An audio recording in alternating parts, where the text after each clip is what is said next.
बिस्मिल्लाहिर्रहमानिर्रहीम।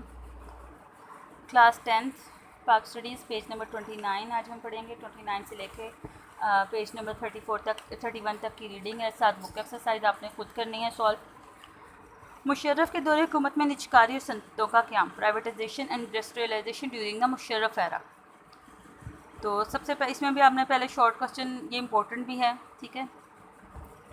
यहाँ पे आपका बुक एक्सरसाइज का क्वेश्चन नंबर 9 बन रहा है। दिसंबर 2004 में हबीब बैंक को 22 बिलियन रुपये में, जबकि यूनाइटेड बैंक लिमिटेड को 13 बिलियन में बेच दिया गया। ठीक है, ये शॉर्ट क्वेश्चन नंबर 9 है। अब जनरल परवेज़ मुशर्रफ से पहले बेनज़ीर भुट्टो और मियां नवाज शरीफ के द्वारा हुकूमत में भी निजकारी का अमल होता रहा, जिसका मकसद गुर्बत का खात्मा और बैरूनी कर्ज़ों की अदायगी था। मुशर्रफ शौकत अजीज़ दौरे हुकूमत में निजकारी को गैर मुल्की कर्ज़ों की अदायगी और समाजी बहबूद पर खर्च किया गया। दिसंबर 2004 में हबीब बैंक को सिर्फ 22 बिलियन रुपये में बेच दिया गया और यूबीआई को सिर्फ 13 बिलियन रुपये में बेच दिया गया। निजकारी कमीशन है, ठीक है। इसके अलावा ये हबीब बैंक की और यूनाइटेड बैंक की निजकारी थी। इसके अलावा PTCL 26% हसस दुबई की एक कंपनी इत्तसालात के हाथों फ़रोख्त किया गया।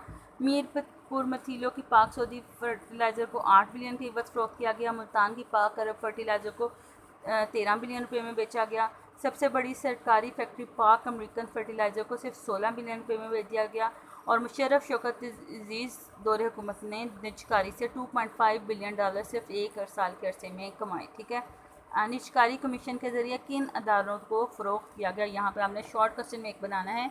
निजकारी कमीशन के ज़रिए किन अदारों को फ़रोख्त किया गया, तो आपने जस्ट इनके नेम लिखने हैं और किसको फ़रोख्त किया गया, कितने रुपये में फ़रोख्त किया गया, ये आपने लिखना है। जैसे हबीब बैंक 22 बिलियन में, यूनाइटेड बैंक 13 बिलियन रुपये में, PTCL 26% हसस पे, दुबई की कंपनी इत्तसालात को, मीरपुर मथीलियों की पाक अरब फर्टिलाइज़र को 8 बिलियन के एवज़, मुल्तान की पाक अरब फर्टिलाइज़र को 13 बिलियन रुपये में, और सबसे बड़ी सरकारी फैक्ट्री पाक अमेरिकन फर्टिलाइज़र को सिर्फ 16 बिलियन रुपये में बेचा गया।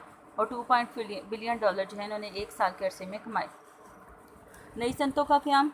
मुशर्रफ दौरे हुकूमत में बनाई गई सनतों के नाम लिखें। आपने जिस सनतों के नाम लिखने हैं कौन कौन सी हैं, जैसे मोटर गाड़ियों की तैयारी की सनत, मोटरसाइकिल बनाने की सनत, चीनी बनाने की सनत, केमिकल की सनतें, बुनियादी ज़रूरत का सामान बनाने की सनत, सामान बनाए बिजली की सनतें, सीमेंट की और फलाद साजी की सनत, ठीक है। इनके नाम आपने 1-2 करके लिख लेने हैं। अब निजकारी के इम्पैक्ट ऑफ प्राइवेटाइजेशन। अब आपने क्या करना है, निजकारी के परवेज़ मुशर्रफ हुकूमत के दौर में किए गए निजकारी के 2 मस्बत और 2 मनफी अजसात, 3-3 दिए हुए हैं या 4-4 दिए हुए हैं, आपने सिर्फ 2-2 पॉइंट्स करने हैं। तो क्या इम्पैक्ट हुआ, निजकारी से हुकूमत की आमदनी में इजाफा हुआ, हुकूमत पर अदालों को चलाने का बोझ कम या ख़त्म हो जाता है, निजी शोबे की हौसला अफजाई होती है, मुल्क में सरमायाकारी में इजाफा होता है, कारखानों में बेहतरीन अशिया बनती हैं और मुलाजमीन के काम करने की इस्तादाद में इजाफा होता है। अब मनफी असरात क्या हुए, अशिया की कीमतों में इजाफा हो गया, मुल्क की सरमाए में कमी हुई, ज़ाती सरमाए में इजाफा हुआ, बेरोज़गारी में इजाफा हुआ, मुलाजमीन अपनी मुलाजमतों से हाथ धो बैठते हैं। यानी जो प्राइवेट इंस्टीट्यूशन है वो आराम से मतलब किसी भी मुलाजिम को निकाल देते हैं, जबकि सरकारी मुलाजमतों में ऐसा नहीं होता। निजकारी से बाकी रह जाने वाले मुलाजमीन में अदम इत्मीनान और अदम तहफ़्फ़ुज़ का एहसास पाया जाता है, ठीक है। आपका यहाँ पे भी एक शॉर्ट क्वेश्चन बन गया। अब परवेज़ मुशर्रफ और शौकत अजीज़ की मुतारिफ़ करदा इक़्तिसादी इस्लाहात, GDP में इजाफा और नई सनतों का क़याम। परवेज़ मुशर्रफ और शौकत अजीज़ ने GDP में इजाफे पर खासी तवज्जो दी। इसमें 7% इजाफा हुआ, इक़्तिसादी पॉलिसियाँ बनाई गई और मुल्क में नई सनतों का क़याम अमल में आया। सरमायाकारी की तरग़ीब की गई। बैरून मुल्क मुक़ीम पाकिस्तानियों को कहा गया कि मुल्क में शोबों में सरमायाकारी करें ताकि मुल्क तरक्की कर सके। इस तरह सरमायाकारी में 22% इजाफा हुआ, मुल्क की खसारे में कमी हुई। परवेज़ मुशर्रफ और शौकत अजीज़ दौर से मुल्की खसारा 7% कम हुआ, 7% था, जिसे कम करके 4.5% तक लाया गया। गुर्बत को 32% के खत से 20% तक ले आया गया। तवानाई का असूल।